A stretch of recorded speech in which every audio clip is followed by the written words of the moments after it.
How did you come to realize what the dark Satanic Mills were?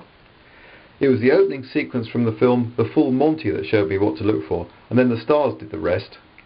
But how can you be sure that this is right? Questions, questions, questions. A call to arms and a statement of intent. There is not one word of praise for the Almighty in England's unofficial anthem, the hymn called Jerusalem, written by William Blake in the early 1800s. Curious, therefore, that it has been sung with great vigour in churches ever since. Methinks something is afoot. Before we delve into the forgotten world of real star pictures, pictures which explain the true meaning of Blake's words, and before we speak the unspeakable, let us first take a look at one of Blake's most famous paintings. The Ancient of Days depicts a human-like figure, presumed to be God at the time of creation, checking the layout of the cosmos. A worthy subject in an age of religious fervour, yet is it what it seems? In my crucifixion video, I talk of Trojan horses and how they have been planted within the church, the safest of places, in order to keep certain knowledge alive.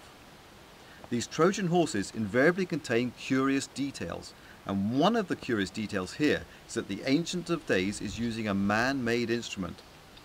Anyone who's done a bit of technical drawing will recognise the instrument as a pair of dividers, and it seems to me that Blake's message is simply, God divides. Blake was not a fan of the church, and in an age where one still had to be very careful not to incur the wrath of God, or rather the church, the means of expressing opposition were limited.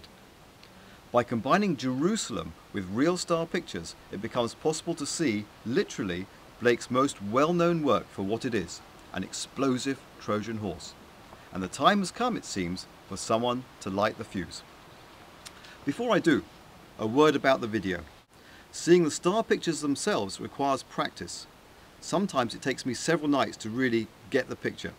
But it's worth it, as these pictures bring the night sky vividly alive. Now, without further ado, I strike the match.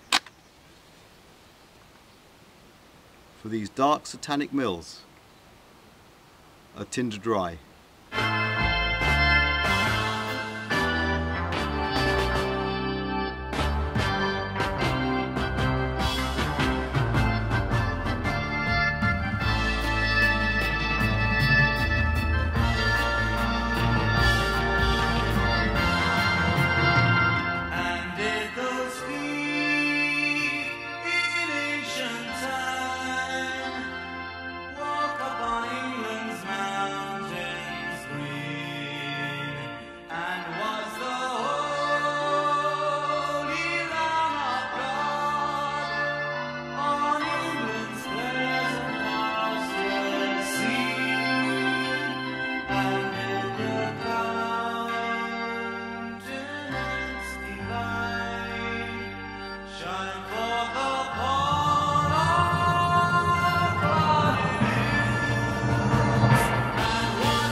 how can you be sure that this is right?